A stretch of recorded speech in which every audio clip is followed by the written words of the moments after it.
Okay, well, welcome everybody to the SDL program's web application demonstration.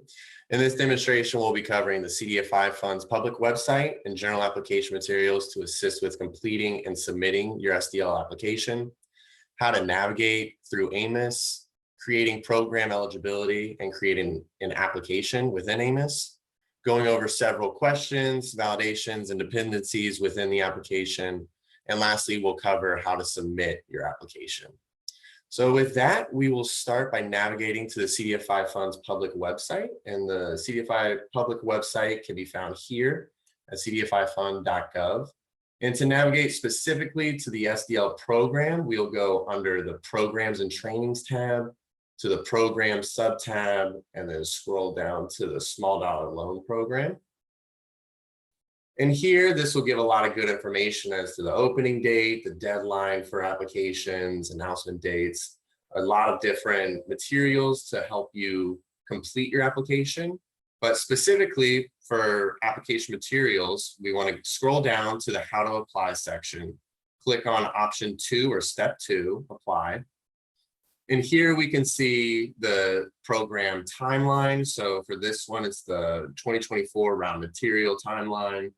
It gives important dates as to when to complete the AMIS application and various other dates. You can also go to the webinar section where you can access previously recorded webinars such as the program application webinar, the pre-application webinar.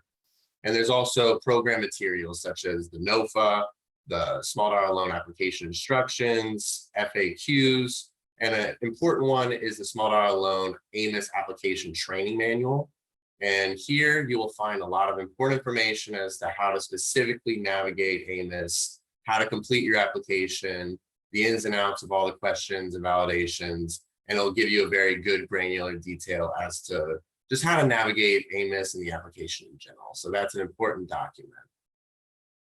So with that, we can move into AMIS. And I will start by demonstrating how to create the program eligibility for the application. So here's the AMIS home screen, and I'll also show you how to navigate to the SDL program application. So from the home screen, you want to select the Organizations tab to get to your organization. And you can see that mine is in the recently viewed, but if you still cannot see yours, you're going to want to select all organizations, select your organization name, click the related tab, and then you're going to want to scroll down to the program profiles. And since SDL program is not listed on this front page, we have to view all. It'll be the last selection. So click the program profile name. And from here, we want to, this is the program profile for the SDL program application. And from here, we're going to want to create a new SDL program eligibility. So we're going to select our current fiscal funding round, and this one is for 2024. And then you're going to answer whether or not you're applying with a 5i partner. For this application, we're just going to say no. Are you applying with a certified CDFI partner? For this application, we're going to again say no. And this is a not required text box. So since we said no to both of those, we do not have to input anything. And you're going to answer, read the legislative requirements, and you're going to answer yes or no to the legislative requirements. Again, you're going to read all the prohibited program practices, and then you're going to answer whether or not you engage in these prohibited practices. So for this, we're going to say, no, we do not. And then here we are at the new SDL program eligibility. And Julie? Yes, and these fields are populated by what your fiscal year end is based on what is in your org profile. So this particular applicant has a 331, therefore we would presume that their 3/31/2023 audit would be complete, and that is the most recent historic year, and then the current year would be 2024. If you are a June 30th applicant, because of timing, you will be asked an additional question to determine whether your 6/30/2023 audit is complete. And then your current year and most recent historical years will vary based on that answer. For the 12/31 applicants, we know we have a lot of those. Your most recent historic year, 2023, has not ended yet, so it would be 2022, and the current year would be 2023. So that's it, just a little bit more color on what you may see depending on what your fiscal year end is. Awesome. Thank you, Julie. So with that knowledge, we can select next. And now we have created a 2024 SDL program eligibility. You can review all this information, ensure it's correct. And the way that I like to get back to the program profile is just by selecting the back button. So we're back to the program profile for the SDL program. And we will now move on to how to apply for the SDL program application and also go over several questions within the application.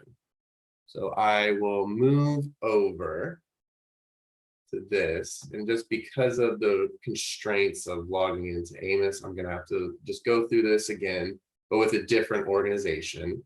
So we'll just go through it, select your organization, related tab, scroll down to program profiles, view all, select your program profile name, and now we're back. So here we can, if you have not applied for the SDL program application, this is your first time getting to the screen, you would select apply for SDL program application. However, for this one, I've already created an application and it's in process. So as you can see here, it's in progress. So moving from the detail page to the related page, and you can see all your applications within the application subsection. So in order to get back to your application, you're going to want to select this link under application. Okay.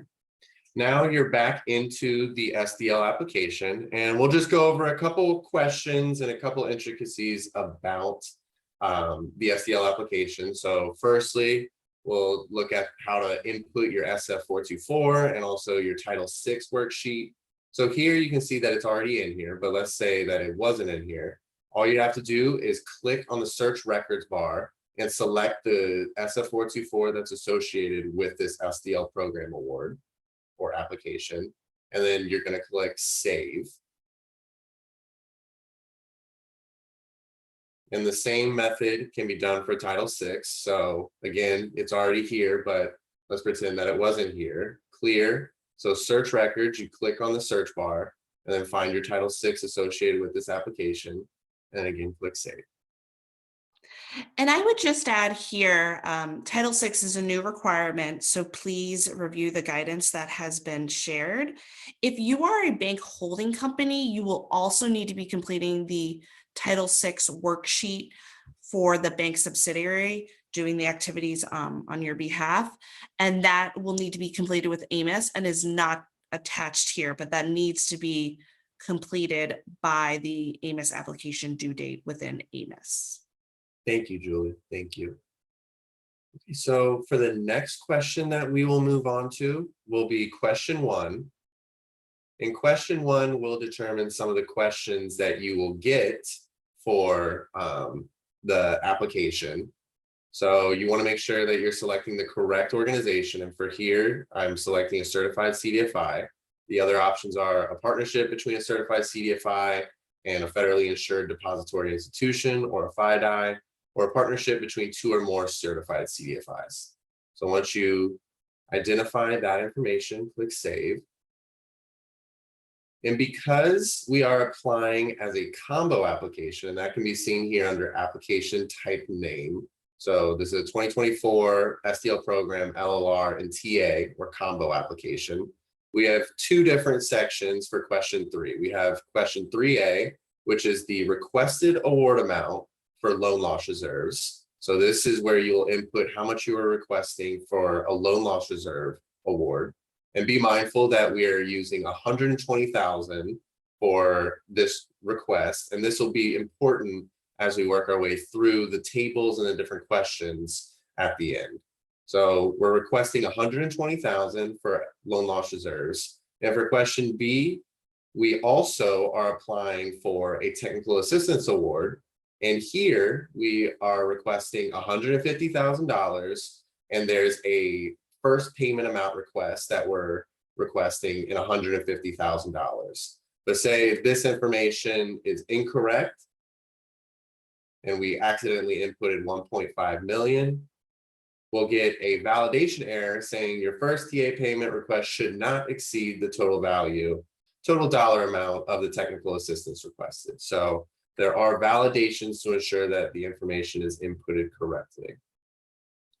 And after all the information is inputted correctly, we will get a check mark on the right-hand side.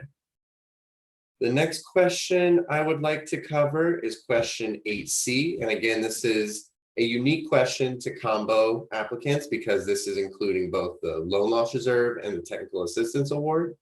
So there's narrative boxes where you're going to be required to input text to answer the questions that are a part of the application questions.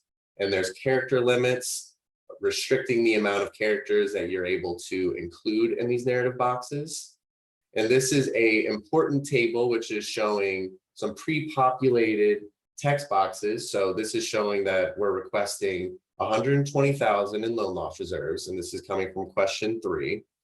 And then we're also requesting $150,000 for a technical assistance award. And the total amount we're requesting is the loan loss reserves plus the technical assistance award. So for this example, it's 270,000. And this is showing the first payment request for the technical assistance award. And again, we covered that. It was 150,000.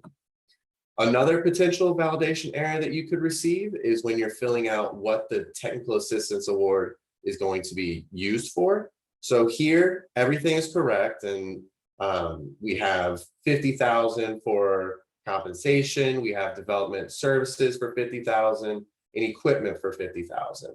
And this will add up to $150,000, which is in line with the requested amount. But let's say for some reason we accidentally input 500,000 plus 50,000 plus another 50,000, so 600,000. We will get a validation error, which indicates you'll see a validation error at the top. And then we scroll down and we see that the total amount of your eligible uses must match the requested award amount in question 3B. So because this amount exceeds what we're requesting for technical assistance, we receive the validation error. So to correct that, 50 plus 50 plus 50,000 equals 150,000. And now there should be no errors. And it states that your responses were saved successfully, and this subsection was marked as complete. So for the next one, we will move into question 9. And here I'll show how you can select multiple selections within an individual question. So for this one, for applicants with a new or existing small dollar loan program, please select which of the following lending practices and loan characteristics the program will offer. And here you can actually select multiple. So let's say we have loan term, ability to repay underwriting, and loan decision. So we were able to select 3 different options out of the 6 potential options. And you can select less, you can unclick, you can click again, you could select all of them, but you have the ability to select multiple options within certain questions. For a number, and we'll just save so we can see the check mark apply. So now everything was marked successfully and marked complete. So for the next one, we'll move to question 10.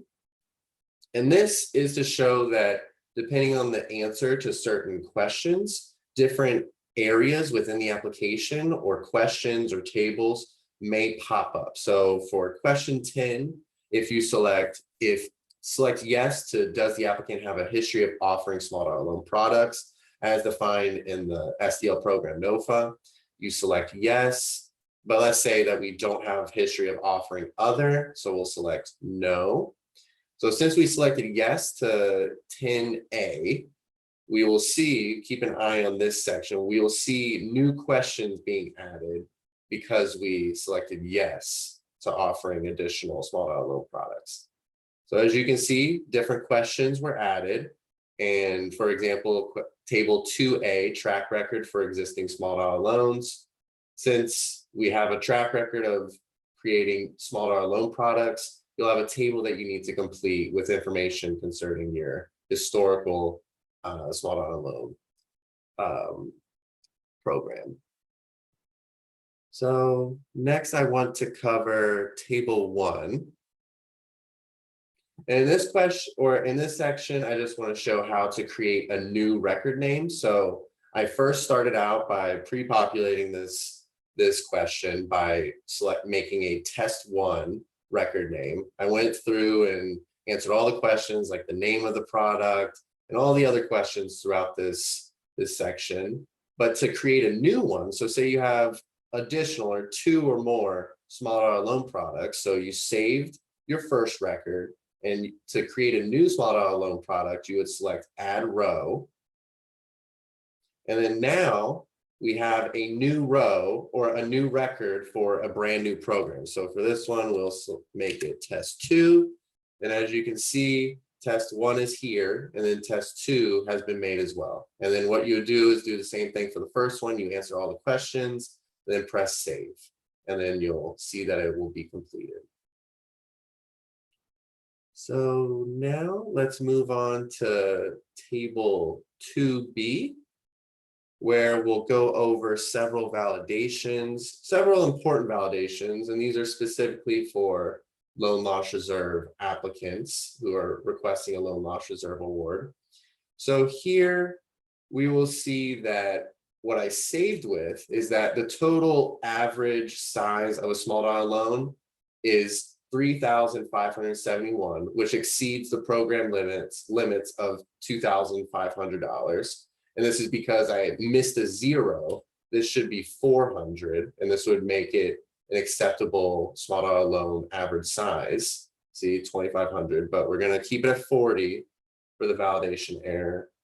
And then also, I inputted the loan loss reserve amounts in this row to be incorrect. So 40,000 plus 40,000 plus 4,000 is only 84,000. But remember, in the loan loss reserve request, it was 120,000. So this amount differs from the loan loss reserve request number of 120,000. And again, you can see that total loan loss reserve request amount right here. So what I'm going to do is save, and we'll see 2 validation errors. And again, you can see that there was a validation error at the very top. And if we scroll all the way to the right-hand side, we can see that the average loan size entered exceeds the $2,500 small dollar loan requirement, which here it exceeds 3,000. It is 3,500, which exceeds the program limit. And also, this loan loss reserve requested amount is different than what we requested in question 3A. So this is 84,000. And to correct this issue, say we just missed a 0 here, and this will bring it to 120,000. And say we missed a 0 here, this will bring the average loan size to 2,500. So we press save, and hopefully this will give us a complete. So everything will say successfully, and this subsection has now been marked complete. So those are 2 very important validation errors that you will run into when filling out these tables. The next question is question 15. And this is a longer table. It has a lot of information in it that you need to fill out.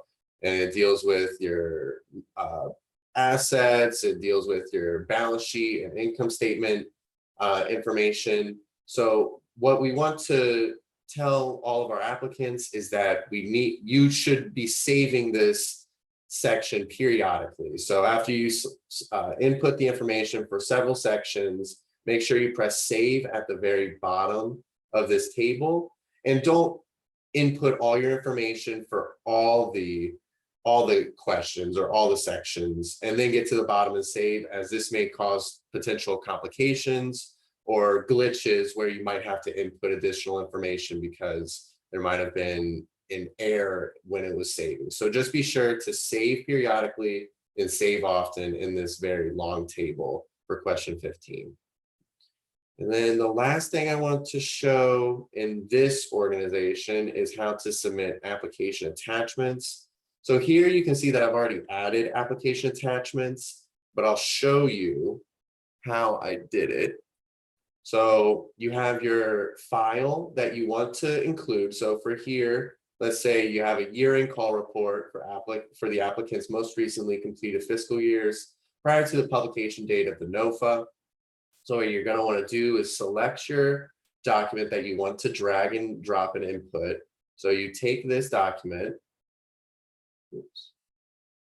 and then you are going to drag and drop it into this box area.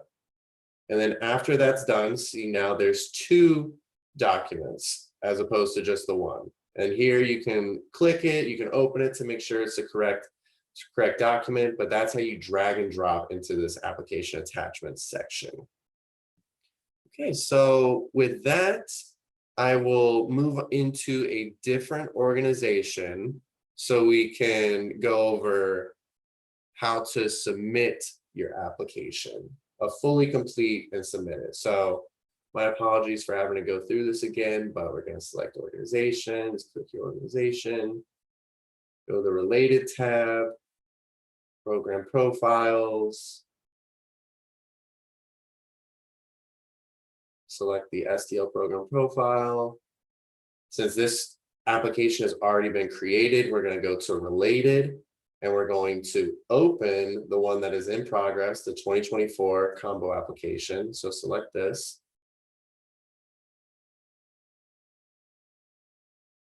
Okay, and now as you can see, this application is 100% complete. And you can track your status of completion at the very top, and this bar will show the percent complete depending on how many questions you have left open. So as you can see, we have green check marks on every single question, including the forms and certification section. So this is showing it's 100% complete. And before moving into how to submit your application, I do want to cover that to view your PDF of the application before submitting and to save it, you would click the View PDF button. There's other important buttons such as getting back to your organization's profile. You can go back to your contact. This is the application's control number, and also it shows the due date of the AMIS application, and also the remaining time based on what the due date is. So from here, if we are completely done and want to submit this application, we're going to go down, scroll down to the bottom and select the attestation and submission button. And you're going to want to read this information. And in order to sign and attest this application, you have to be an authorized representative. So the authorized representative must read and then sign by clicking this checkbox. So as you can see, it's been signed by the authorized representative on today's date at today's time. And then once you click this submit application, you should see a green label, green language at the top saying you've successfully completed this application. So we're going to submit application. We're going to confirm that we want to submit the application. And then it says, thank you for submitting your application. And now we are done. So that is how you successfully navigate to AMIS, how you create your program eligibility, and how you apply to the application and submit the application as well. Thank you for joining this demonstration, and we hope that you have a great rest of your day and enjoy filling out the STL program application.